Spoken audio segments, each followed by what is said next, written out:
አሰላሙ አለይኩም ወራህመቱላሂ ወበረካቱሁ። የተወደዳችሁ እንዴት ቆያችሁን?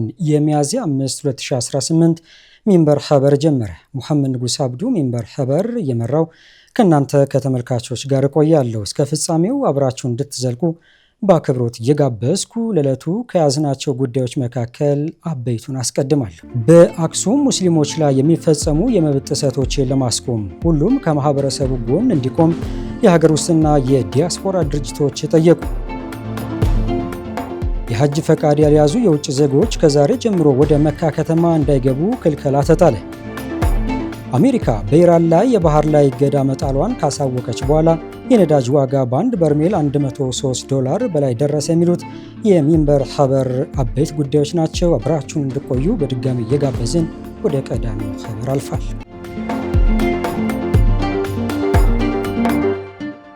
በአክሱም ሙስሊሞች ላይ የሚፈጸሙ የመብት ጥሰቶችን ለማስቆም ሁሉም ከማህበረሰቡ ጎን እንዲቆም የሀገር ውስጥና የዲያስፖራ ድርጅቶች ጠየቁ።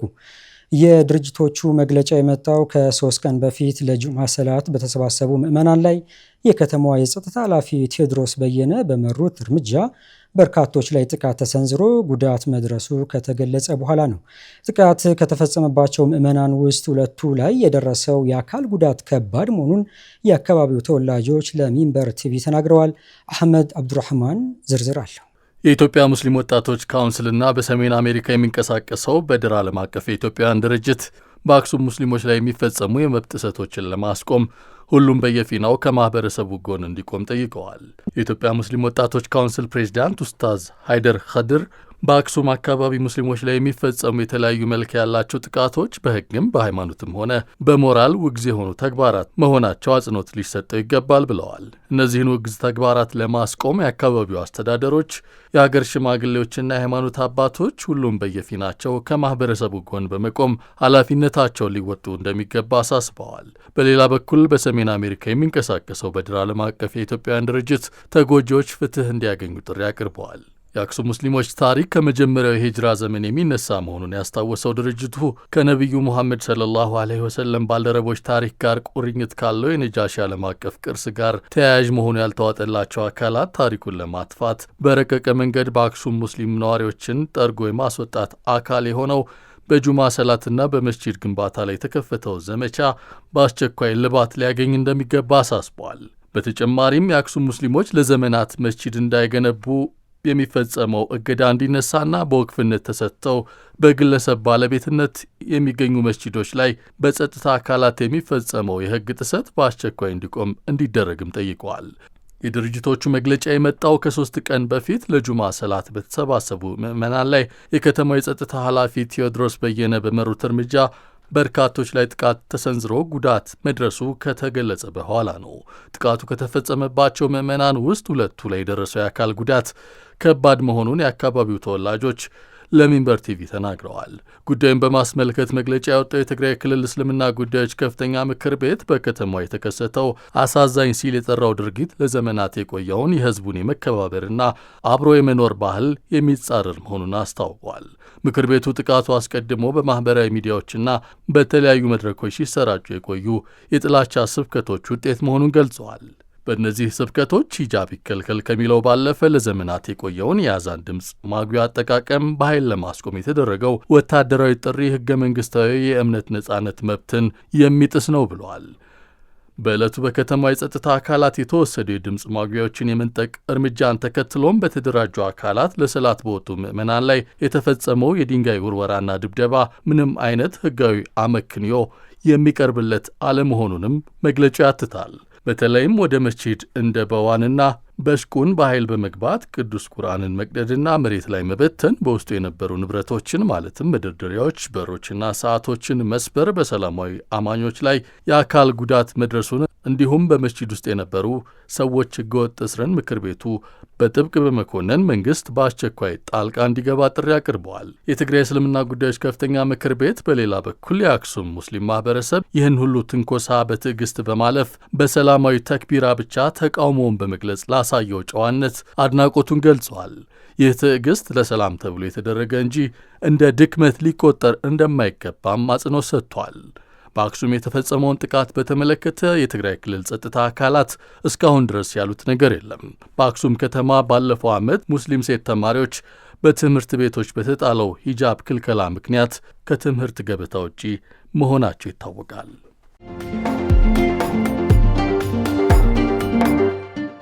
ኢትዮጵያ በአፍሪካ ነፃ የንግድ ቀጠና ስምምነት ማዕቀፍ ከ9.5 ሚሊዮን ብር በላይ ገቢ አገኘች። የንግድና ቀጠናዊ ትስስር ሚኒስቴር ኢትዮጵያ የአፍሪካ ነፃ ንግድ ቀጠና ስምምነትን ተግባራዊ ማድረግ ከጀመረችበት ጊዜ አንስቶ ባለፉት 5 ወራት ወደ ውጭ ከላከቻቸው ምርቶች 9.58 ሚሊዮን ዶላር በላይ ገቢ ማግኘቷን አስታውቋል። ኢትዮጵያ ከጥቅምት ወር 2018 ጀምሮ በአፍሪካ አህጉራዊ ነፃ ንግድ ቀጠና ስምምነት ማዕቀፍ ውስጥ ንግድ እያካሄደች ትገኛለች። ከጥቅምት እስከ የካቲት 2018 ባሉት 5 ወራት 6.14 ሚሊዮን ኪሎ ግራም ምርቶች ወደ ተለያዩ አፍሪካ ሀገሮች በመላክ 9.58 ሚሊዮን ዶላር በላይ ገቢ ተገኝቷል ተብሏል።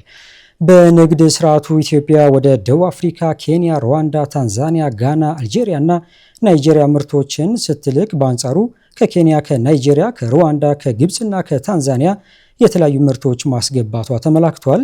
በዋነኛነት የቅባት እህል፣ ጥራጥሬ፣ ዱቄትና በሌሎች ዘርፎች ወደ ውጭ ምርቶች በመላክ በርካታ ነጋዴዎች በንግድ ስርዓቱ ውስጥ እየተሳተፉ ነው ተብሏል።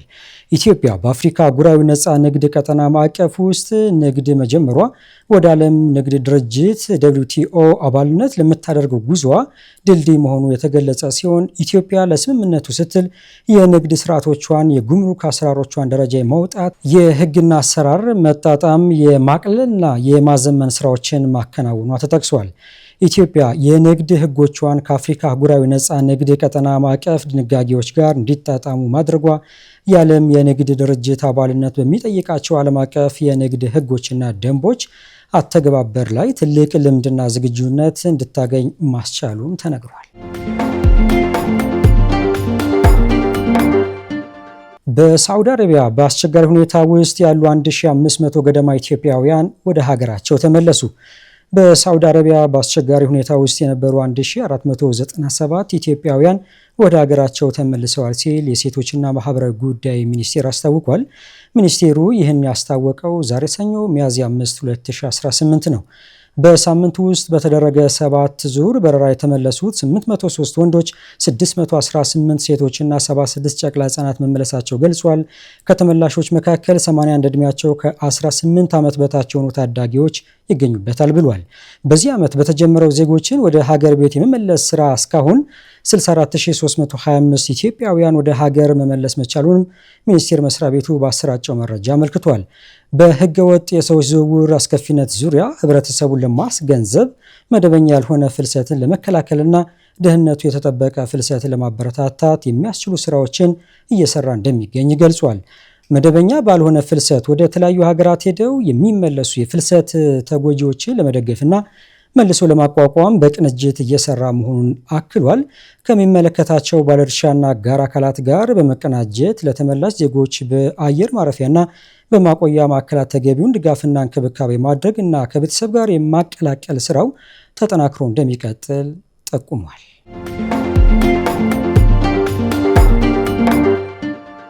ቀጥለናል። የሐጅ ፈቃድ ያልያዙ የውጭ ዜጎች ከዛሬ ጀምሮ ወደ መካ እንዳይገቡ ተከለከለ። የሳዑዲ አገር ውስጥ ጉዳይ ሚኒስቴር በስነ ስርዓቱ ላይ ለመሳተፍ ፈቃድ የሌላቸው የውጭ ሀገር ዜጎች ከዛሬ ሰኞ ሚያዝያ 5 2018 ጀምሮ ወደ መካ እንዳይገቡ ባወጣው ደንብ ክልከላ ጥሏል።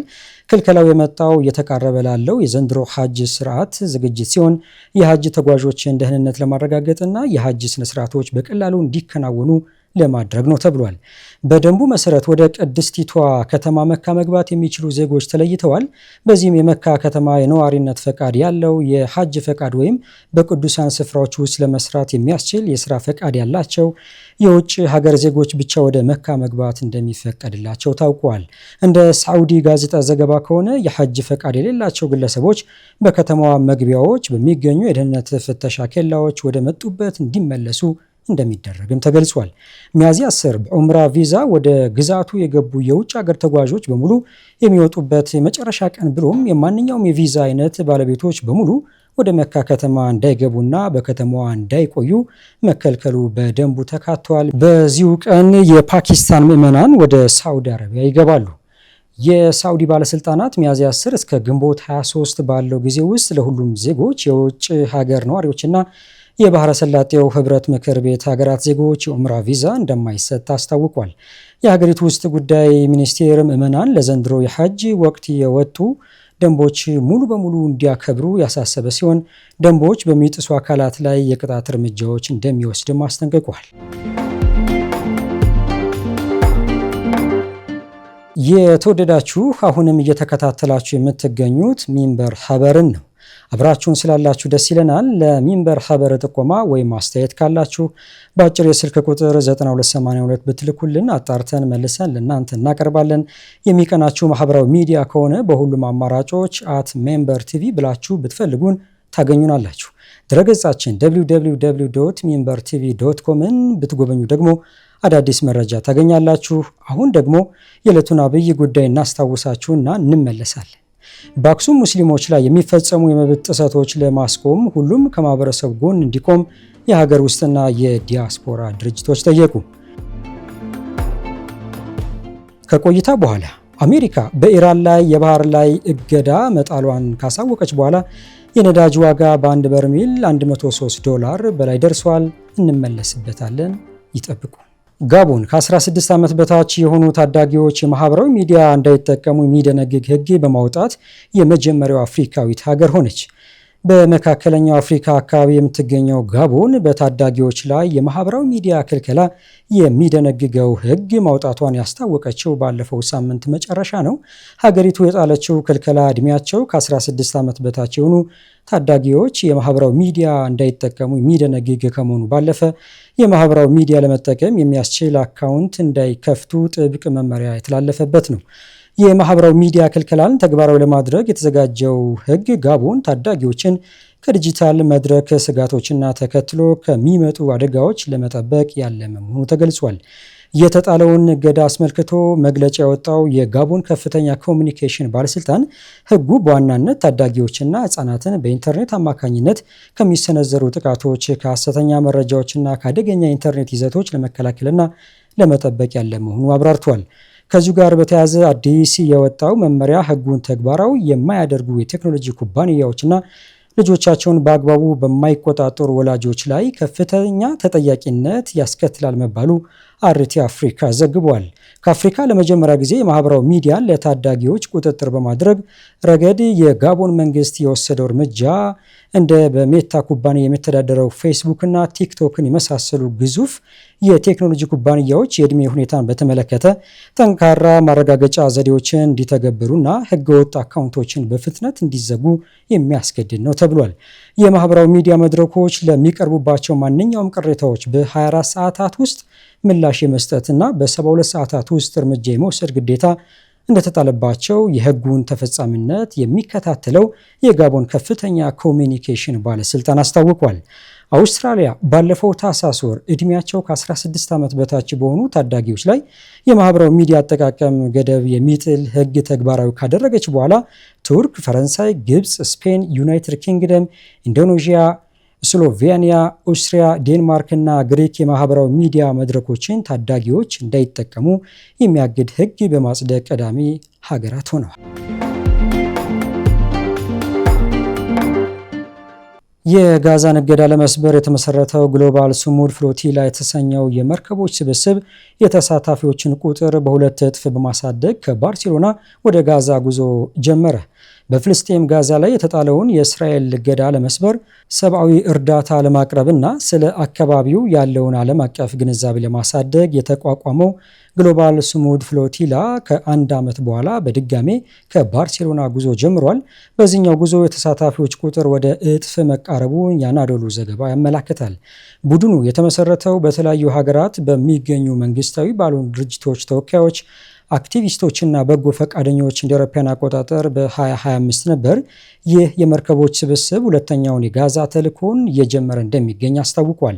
በተለያዩ የሜዲትራኒያን ባህር አካባቢዎች ከሚነሱት መርከቦች መካከል ከፍተኛው ተሳትፎ የተመዘገበው አሁንም ከስፔን መሆኑ ትኩረት መሳቡ ዘገባው አመልክቷል።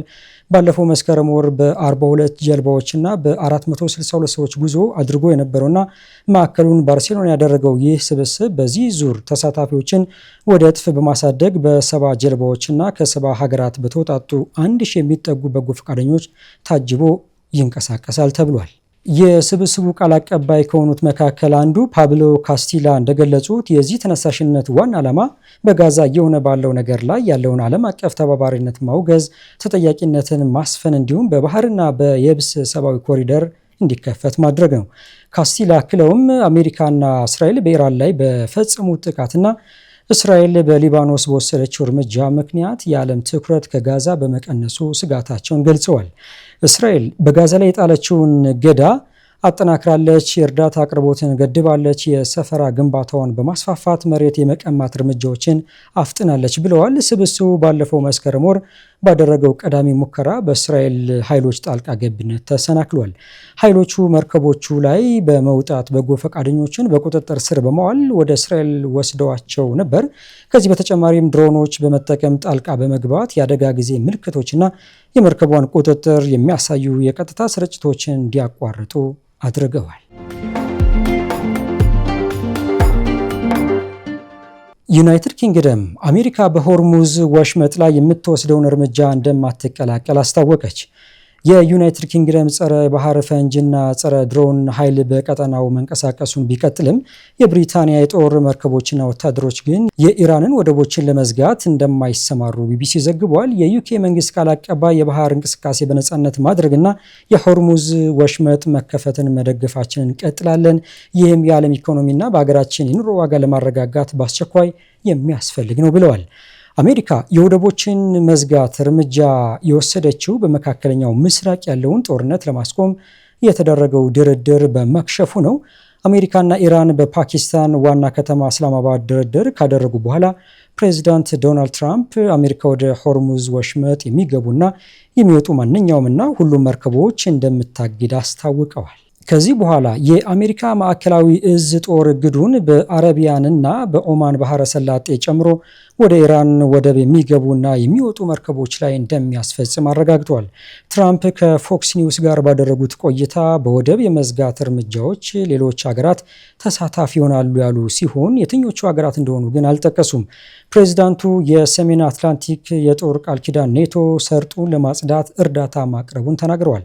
ትራምፕ የአፍሪካ የባህር ፈንጂዎችን የሚፈልግ ኃይል እንደምታሰማርና የኔቶ አባል ሀገራት የሆነችው ዩናይትድ ኪንግደምም ይህንኑ ለምታደርግ ገልጸዋል። ዩኬና 2 የሚሆኑ ሌሎች ሀገራት ፈንጂ አምካኝ እንደሚልኩ ተረድቻለሁ ብለዋል። የዩናይትድ ኪንግደም ጠቅላይ ሚኒስትር ሰር ኬር ስታርመር በዚህ ጦርነት ሀገራቸው ወታደራዊ ተሳትፎ እንደማይኖራት ደጋግመው መናገራቸውን ያስታወሰው ዘገባው በአንጻሩ በኢራን እርምጃ ምክንያት የዓለም ነዳጅ ዋጋ በማሻቀቡ ወሽመጡን እንዲከፈት መወትወቷ ገልጿል። ሀገሪቱ ከፈረንሳይና ከሌሎች ሀገራት ጋር በመሆን መርከቦች በነፃነት እንዲንቀሳቀሱ ለማድረግ ሰፊ ጥምረት ለመፍጠር እየሰራች መሆኑን አስታውቃለች። አሜሪካና ኢራን በፓኪስታን እስላማባድ ባደረጉት ድርድር ዩናይትድ ኪንግደም ባትሳተፍም ጠቅላይ ሚኒስትር ስታርመር ንግግሩ ካለ ውጤት ከተበተነ በኋላ በመካከለኛው ምስራቅ ጦርነት ከዚህ በበለጠ እንዳይስፋፋ አስጠንቅቀዋል። ዩኬ ለተቃውሞ የወጡ ከ500 በላይ የፍልስጤም ደጋፊዎች በቁጥጥር ስር መዋሏ ከአምነስቲ ኢንተርናሽናል ነቀፌታ ተሰነዘረባት። ዓለም አቀፉ የመብቶች ተቆርቋሪ አምነስቲ ኢንተርናሽናል የዩናይትድ ኪንግደም ለተቃውሞ የወጡ ከ500 በላይ ፍልስጤማውያን ደጋፊዎች በቁጥጥር ስር መዋሏን ከአምነስቲ ኢንተርናሽናል ነቀፌታ ሰንዝሯል። በዩናይትድ ኪንግደም ለንደን ትራፋልጋር ስኩዌር በተካሄደ የፍልስጤም ደጋፊዎች ሰልፍ የብሪታንያ ፖሊስ ዕድሜያቸው ከ18 እስከ 87 የሆኑ 523 ሰዎችን በቁጥጥር ስር መዋሉ ገልጿል። ቅዳሜ ዕለት በተካሄደው ሰልፍ ሰልፈኞቹ የዘር ማጥፋትን እቃወማለሁ፣ ፓለስታይን አክሽንን እደግፋለሁ የሚሉ መፈክሮች አንግበው ታይተዋል። ፓለስታይን አክሽን የተሰኘው ቡድን በዩናይትድ ኪንግደም ባለፈው ሐምሌ ወር ላይ በሽብርተኛ ድርጅትነት የተፈረጀ ሲሆን የቡድኑ አባል መሆን ወይም መደገፍ እስከ 14 ዓመት በሚደርስ እስራት ያስቀጣል። ምንም እንኳን የሀገሪቱ ከፍተኛ ፍርድ ቤት የሀሳብ ነጻነትን ስጋቶች በመጥቀስ በየካቲት ወር አጋማሽ ላይ እገዳው ቢሽረውም መንግስት በውሳኔው ላይ ይግባኝ ብሏል። እገዳው ከተጣለ በኋላ እስካሁን ድረስ ወደ 3000 የሚጠጉ እስራቶች የተፈጸሙ ሲሆን አብዛኞቹ ቡድኑን የሚደግፉ ምልክቶች በማሳየታቸው ምክንያት እየተያዙ ናቸው። የሰልፉ አዘጋጅ ዴፌንድ አውር ጁሪስ እንደገለጸው በሰልፉ ላይ በመቶዎች የሚቆጠሩ ሰዎች የተሳተፉት የእንግሊዝ መንግስት እስራኤል በጋዛ ለምታደርገው የዘር ማጥፋት ተባባሪ መሆንና በሀገር ውስጥም በሰላማዊ ተቃውሞ ላይ የሚደረገው የተሳሳተ አፈና ለመቃወም ነው። በተጨማሪም በቡድኑ ላይ የተጣለውን እገዳ በከፍተኛው ፍርድ ቤት ህገወጥ መሆኑን ቢወሰንም ፖሊስ እስርን መምረጡን ተቃውሟል ሲል አልጀዚራ ዘግቧል። እንደ አውሮፓውያን አቆጣጠር በ2020 የተመሰረተው ፓለስታይን አክሽን በእስራኤል የዘር ማጥፋትና የአፓርታይድ አገዛዝ ውስጥ ያለውን ዓለም አቀፍ ተሳትፎ ማስቆም ዓላማው አድርጎ የሚንቀሳቀስ ድርጅት መሆኑን ይገልጻል። አሜሪካ በኢራን ላይ የባህር ላይ እገዳ መጣሏን ካሳወቀች በኋላ የነዳጅ ዋጋ በአንድ በርሜል $103 በላይ ደረሰ። የአሜሪካው ፕሬዝዳንት ዶናልድ ትራምፕ በኢራን ላይ የባህር ላይ እገዳ መጣላቸው ካስታወቁ በኋላ ዓለም አቀፍ መመዘኛ የሆነው የብሬንት ድፍድፍ ነዳጅ ዋጋ ከ8 በመቶ በላይ በመጨመር በአንድ በርሜል $103 በላይ ደርሷል። የዋጋ መመዘኛው $100 በላይ የዘለለው ባለፈው ማክሰኞ ዋጋው በአንድ በርሜል $111 ደርሶ ከነበረበት ጊዜ በኋላ ለመጀመሪያ ጊዜ ነው። ይህ በገበያው ላይ ከፍተኛ ተጽዕኖ ማሳደሩን የአልጀዚራ ዘገባ አመልክቷል። የአሜሪካ ፕሬዝዳንት ዶናልድ ትራምፕ ቅዳሜና እሁድ በአሜሪካና በኢራን ባለስልጣናት መካከል ሲደረግ የነበረው የተኩስ አቁም ድርድር መፍረሱን ተከትሎ የሀገራቸው ባህር ኃይል ወደ ሆርሙዝ ወሽመጥ የሚገቡና የሚወጡ ማንኛውም መርከቦች ላይ እገዳ እንደሚጥል ገልጸዋል። በአንጻሩ የአሜሪካ ማዕከላዊ እዝ ዘግየት ብሎ ባወጣው መግለጫ ግን እገዳው የሚመለከተው ወደ ኢራን የሚጓዙና ከኢራን የሚወጡ መርከቦች ብቻ እንደሆነና ሌሎች መርከቦች እንደማይታገዱ አስታውቋል። የእዙ መግለጫ ትራምፕ ቀደም ሲል ጥለናል ያሉትን ሙሉ እገዳ የማለስለስ ሙከራ ተደርጎ ተወስዷል። እዙ እንዳለው ከሆነ እገዳው የጀመረው ዛሬ ሰኞ ጠዋት ላይ ነው። የትራምፕ የእገዳ ዛቻ በንግድ ገበያው ላይ ያለመተማመን በመፍጠሩ በዛሬው ዕለት የኤሲያ ዋና የንግድ ገበያዎች መቀነሳቸው በዘገባው ተጠቅሷል። የጃፓን መመዘኛ የሆነው ኒኬይ 225 በጠዋቱ የንግድ ልውውጥ 0.9 በመቶ ቀንሷል። የደቡብ ኮሪያ ኮስፒ ደግሞ ከ1 በመቶ በላይ ወርዷል። ከመደበኛው የገበያ ሰዓት ውጭ የሚገበያዩት ስቶክ ፊውቸርስ በመባል የሚጠሩት የአሜሪካ አክሲዮን ዋጋ ማሽቆልቆል ታይቶባቸዋል። በተያያዘ ሳውዲ አረቢያ በኢራን ግጭት ወቅትም በደረሱ ጥቃቶች የኢነርጂ መሰረት ልማቶች ከተስተጓጎሉ ከጥቂት ቀናት በኋላ በምስራቅ ምዕራብ የቧንቧ መስመሯ በኩል የምታስተላልፈውን የነዳጅ መጠን ወደ ሙሉ አቅሙ መመለሷን ገልጻለች። በመስመሩ በኩል በቀን ወደ 7 ሚሊዮን በርሜል ይተላለፋል። የሀገሪቱ የኤነርጂ ሚኒስቴር ጉዳት ደርሶባቸው የነበሩ ተቋማትና የቧንቧ መስመሩ አሁን ላይ ሙሉ በሙሉ አገግመው ስራ መጀመራቸውን አስታውቋል። ውድ ተመልካቾቻችን ለዛሬ ያዘጋጀነው የሚንበር ኸበር በዚሁ ተጠናቀቀ። ሙሐመድ ንጉስ አብዱ አብሬያችሁ ቆየው። ወሰላሙ አለይኩም ወራህመቱላሂ ወበረካቱ።